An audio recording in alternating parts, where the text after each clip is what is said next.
Hey everyone, thanks so much for joining this yoga practice to celebrate the strawberry full moon. The strawberry moon symbolises a time of joy and harvest. For me personally, this can be a time of carefree adventure. We may feel nostalgic and playful as we experience new hobbies with curiosity. This sense of childlike adventure is amplified by the moon being in the sign of Sagittarius, which leaves us open to explore new things in our lives. Our yoga practice today is going to take inspirations from these feelings and open us up to explore some fun and joyful movement. If you wanted to bring along any crystals to this practice, citrine, sunstone, or tiger's eye could be perfect. You could also add orange, lemon, or bergamot essential oils to your practice as well. As I mentioned in the last video, I'd like to thank you all for your patience around the ads that are played throughout these classes. I'm an unmonetized channel, which means I have no say in what ads get played and when. Hopefully one day this channel will grow and I'll be able to switch them off, but until then, thank you so much for your support. When you're ready, now grab your mat and let's begin. Okay everyone, welcome to your strawberry full moon yoga practice. So remember, the intention is to try and have a little bit of fun, a bit of joyfulness, a bit of playfulness in your practice. Don't take it too seriously, especially when we're working with some of these balancing elements. Just try to be curious and explorative on some of these slightly more obscure postures. So we're going to start today with a bound angle pose. So bend your knees, bring your heels close to your sit bone as possible. And you could just tent your fingers to either side of your hips. You could even just gently draw those knees down to the floor, little pulsing. You could rock side to side, or you could take your hands around your feet, shoulders down, elbows in, inhaling, and then exhaling, maybe start to fold forwards. And don't worry about how far forward you go. In fact, you could even find a bit of movement here, inhaling to lengthen, exhaling to roll up like a rag doll, and continue to flow in this way. Or you could hold in stillness.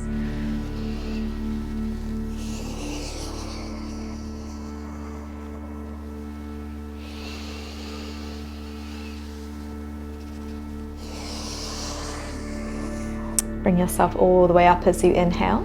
And then from here, we're going to bring ourselves into a 90-90 pigeon. So bring your right shin parallel to the front edge of your yoga mat and bring your left shin parallel to the long edge of your yoga mat. So you're in this kind of right angle position through the legs.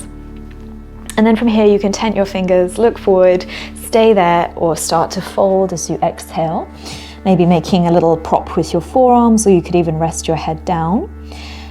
If this feels quite easy for you, just check that you're not leaning off too far to one side. And actually you can start to use that right forearm to help press yourself back to center a little bit.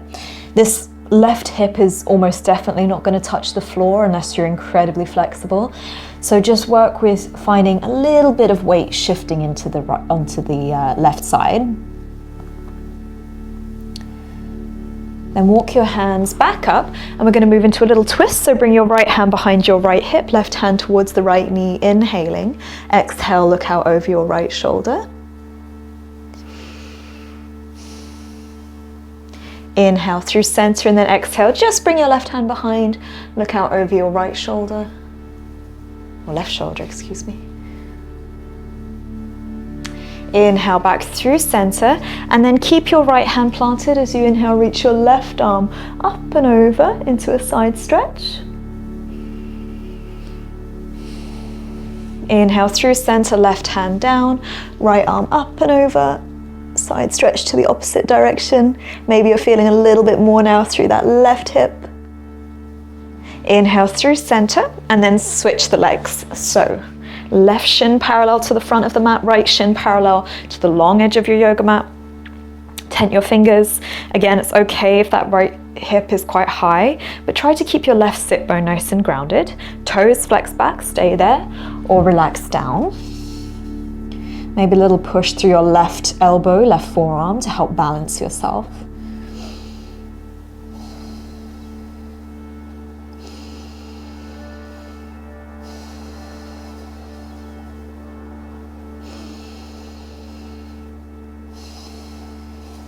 Inhale, come back up. Bring your left hand behind your left hip, right hand towards your left knee. Exhale, looking out over your left shoulder.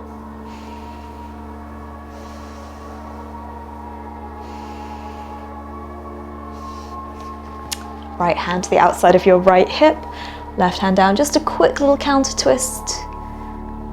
Inhale back through center, then left fingertips to the outside of the left hip, right arm up and over, side stretch. Bring your right hand down, inhale, left arm up and maybe over.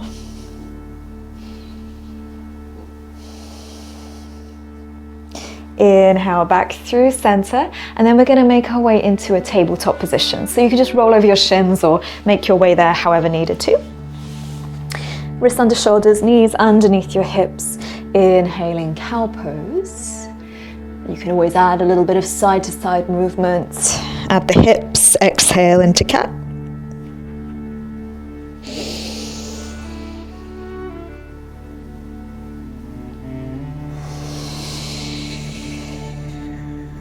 Inhale, bring yourself back to a neutral position, and then lift your right leg up and back, and we're just going to take some circles with the hip, going in one direction and then switching, going in the opposite direction, and then bring your leg up. You could either point those toes and just create this nice height through that back leg, or reach your left hand back towards your right ankle, right foot, and then maybe lift into a tiger's pose. Inhaling, exhale, bring your left hand down, right knee down. Inhale, lift your left leg up, and again circling in one direction. And don't worry if the movement doesn't feel too dramatic, just switching directions. Might even feel a little bit rigid at this point in the practice, that's why we're finding movement. And then the next time your leg comes up, bring your left toes up towards the ceiling. You could stay with that, finding that height, finding that lift, or right hand back towards left ankle. Maybe find that height from there. Tiger's pose.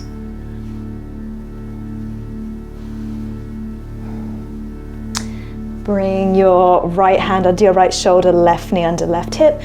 And then from here, making your way to downward facing dog. Tuck your toes under, lift your hips up and back, maybe finding movement, or maybe a little bit of stillness, maybe rippling through the spine, shifting the weight into the hands, and then back into the feet.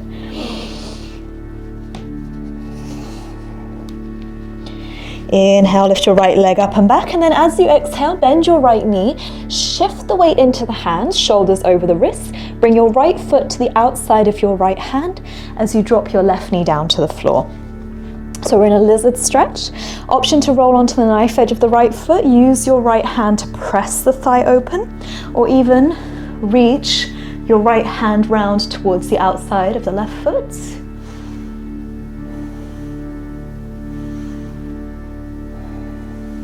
Release your left foot down to the floor, bring both hands down to center, tuck your left toes under, and then we're going to take a big step into a garland pose. So your left foot is now going to mirror your right, and you're going to sink those hips low. So just find a little bit of support here. You could always keep your hands to the floor. And I just want you to notice how you're distributing the weight between your feet. Is it more into the heels, more into the toes, more to the inner edges, the outer edges? And just get comfortable here, sinking as low as feels good in your body.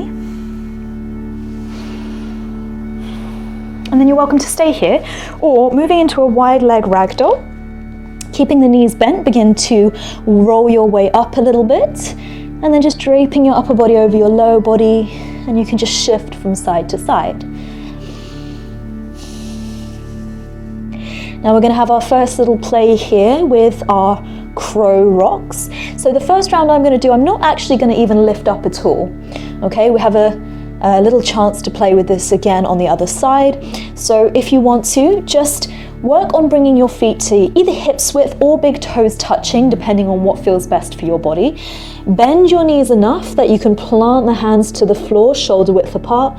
Bring the weight forward into the hands, keep the toes on the floor, and then bring the weight back into the heels. So it's this rounding of the spine. Feel all 10 finger pads gripping the mat, almost like you could just lift up and float those sit bones up towards the ceiling.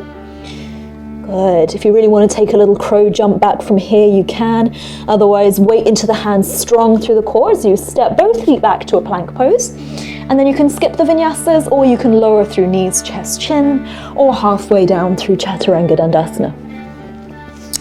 Inhale, lifting into either baby cobra or upward facing dog, shoulders over wrists, elbows in. And then as you exhale, soften through the neck. Bring yourself back into downward facing dog. And again, we'll just take another breath here. If you want to take another ripple through the spine, of course, you're welcome to. Breathing in. Exhale fully. Inhale, left leg lifts up and back. Exhale, bring your shoulders over your wrists, nice strong arms. Then step your left foot to the outside of your your left hand, excuse me. Drop your right knee down, untuck those toes. Stay with this, or moving into that variation of lizard, opening the left leg to the left, rolling onto the knife edge of the foot, left hand to thigh, or even towards the outside of the right foot.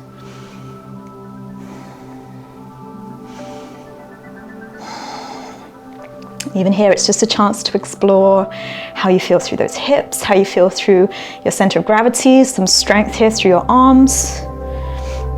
Bring your left hand back through center, bring the big toe of the left foot down to the floor, lift your right knee, and then step your right foot to the outside of the right hand. Sink low into your garland pose again. Relax. And just again, finding that distribution of weight.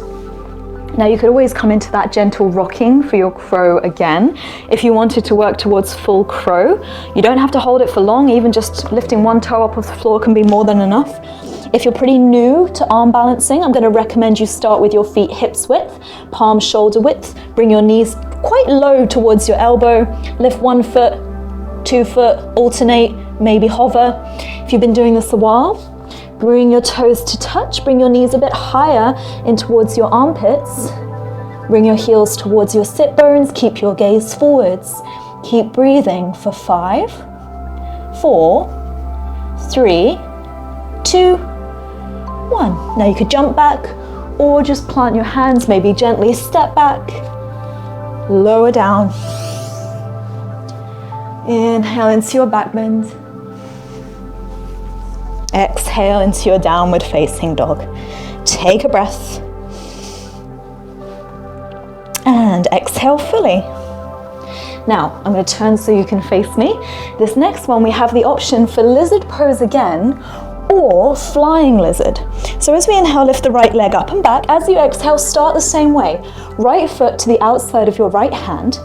Now, if you're wanting to give your wrists a little break, I'm going to recommend here, drop your left knee to the floor. Thread your right arm underneath your right foot. Okay, you can always work with this, or you could take a little interlace of your fingers behind your back and just relax your head down. If you're wanting to work towards flying lizard, keep that left knee lifted. Walk your right foot around to the inside of your right hand. Point your right toes towards your left thigh, and then bring your weight forwards. Maybe lift the left foot off the floor for 3, 2, 1. Using blocks for that one can really help. Walk your right leg back to the outside of your right hand. Drop your left knee. And then from here, we're going to move into a 90-90 pigeon again. So walk your right foot now over towards the left wrist. Release your right knee down. We're going to release the hip all the way to the floor. Bring your left knee in line with your left hip. So just like we did at the beginning, 90-90 pigeon. Inhaling, exhaling, relax down. Now really soften into this one.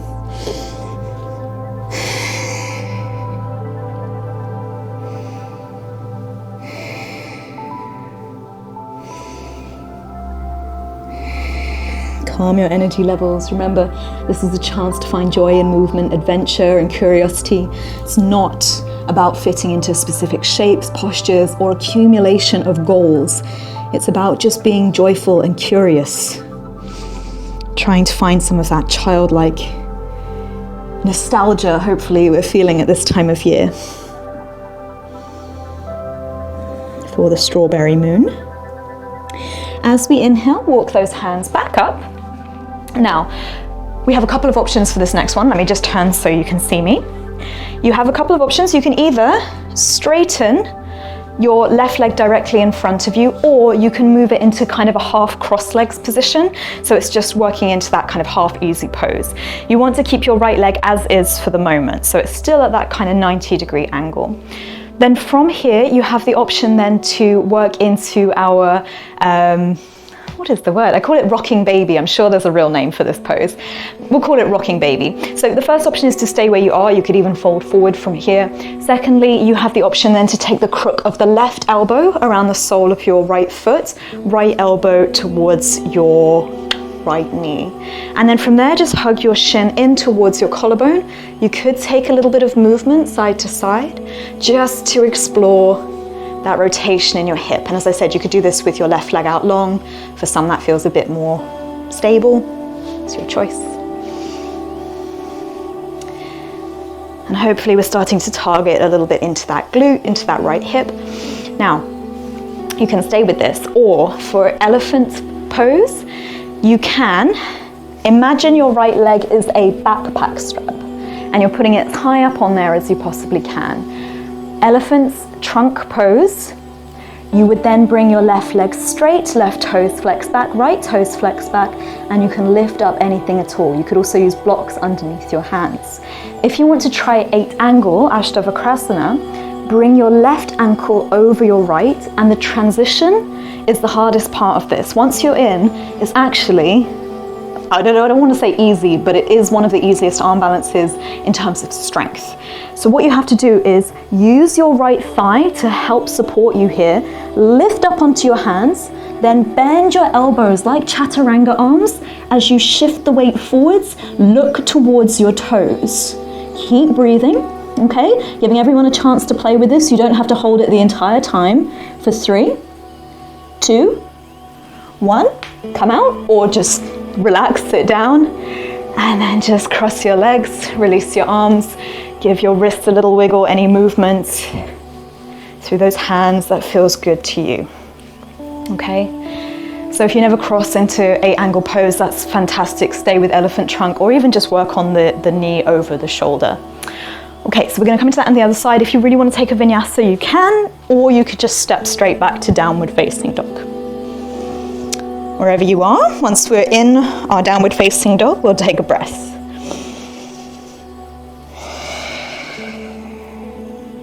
And then we have that same work on the other side. So as we inhale, lift the left leg up and back. As you exhale, shoulders over your wrist, left foot to the outside of your left hand. Okay, remember you have the same option. You can drop the right knee down, hook your left arm under, and work with this, maybe even binding behind your back for a nice expansion through the shoulders. Or keep that right knee lifted, bring the left toes to a pointed position like you're trying to hook the toes towards that right hip. Lift the right leg up for 3, like chaturanga arms, elbows bent. 2, 1, shift the weight, breathe, bring your left foot back to the outside of your left hand, and then drop your right knee down. Moving into that 90-90 pigeon, draw your left ankle towards your right wrist, left knee down, shift your hips, bring your right knee in line with your right hip, find your position here, breathing in, and then maybe this time we just relax a little bit more, really rest the forehead down, smooth breathing. And it's quite normal in these postures to have quite a lot of fire, a lot of heat. And as long as we're feeling that in the body, some strength and some joyfulness and adventure, that's absolutely fine. It's when we start to feel that anger manifesting within the mind, this sense of expectation and ego. This is when we want to rein it in, really feel into the postures and remain present with that controlled burning of the fire. Breathing in. Exhale fully. And then once again, you have a couple of options with that right leg. So I'll turn and face you again. First option is to bring it out long, okay? So this is a little bit more stable for some, or you could kind of tuck it in so it's in like a half cross legs position. You want to keep your left leg as is. And then from there you could fold forward if you have sensitivity in your knees, this might be a really good option for you. Or elbow of your right arm around your left foot. So it's kind of in the crook of the ankle, I suppose, and then elbow towards the knee. You could either hold here in stillness or gently rock side to side until you maybe find that sweet spot in your glute.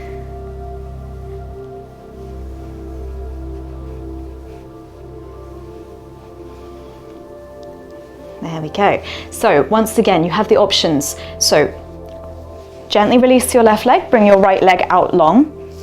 For elephant trunk pose, like you're putting on a backpack strap, lifting your left foot, squeeze your thigh and your shin together and bring your hands to about shoulder width, maybe a bit wider apart. You may lift your hips up, lift your foot up, point those toes or flex those toes, whichever works for you. Or, what ankle is this? Right ankle over your left foot. The transition is the hardest part. We lift up onto the hands, then bend the elbows like chaturanga arms. Look towards the toes for a angle pose. And don't worry if this is really confusing. This is one of those postures that actually is more to do with the mind than the body. Of course, it does require some strength, some flexibility, but once you kind of understand where your body's going, it becomes much simpler. For 3, 2, 1. Gently release. Release your legs. Release your arms. Maybe just take a little side to side movement, a little rippling. Especially if you took that 8 angle pose, maybe you want to bring a bit of movement into your shoulders and a bit of movement into your wrists. All of this as well, hopefully feeling good. And then if you really want to take another vinyasa or make your way back to down dog, of course you can. I am going to relax. So even this transition down onto the back, make it as pleasurable, enjoyable as you can. Maybe take the holds of the knees. Slowly, slowly roll down with control. You could take your knees with you and into a happy baby or a wind relieving pose. Of course, it's not a joyful yoga practice without a happy baby. So bring the soles of the feet up, maybe taking a hold of the outsides of the thighs, shins, ankles, maybe rocking. Or maybe you're just holding in stillness with your knees to your chest.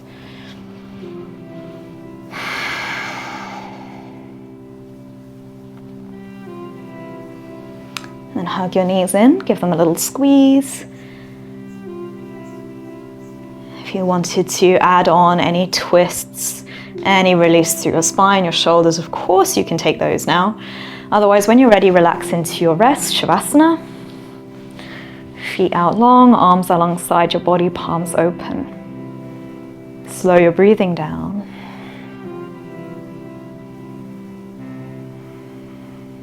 And just become familiar with any sensation in the body, any thoughts, any stories, any emotions within the mind.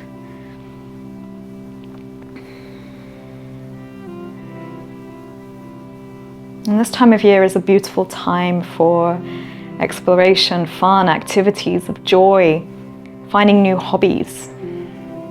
But as you take on these new challenges, these new adventures, try to maintain that childlike curiosity.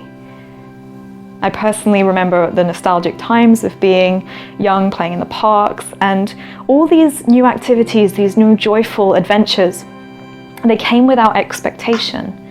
We simply enjoyed the moments in the sunshine, in the light, without expectation of defining who we are. And that's the intention we want to take to our lives in this moment. Try new things, explore new places, but don't label yourself. Just invite in new energy and see what resonates with you in any given moment. Be adventurous, be curious. But for now, just allowing yourself to relax. Letting whatever rises to the surface to rise.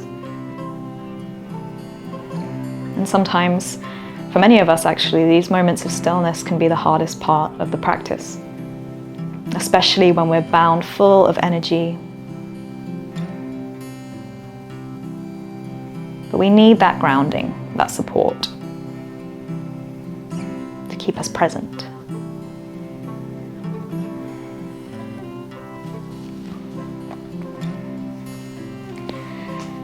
However you spend your energy for this strawberry full moon, I hope you have the most fun, the most joyful experience.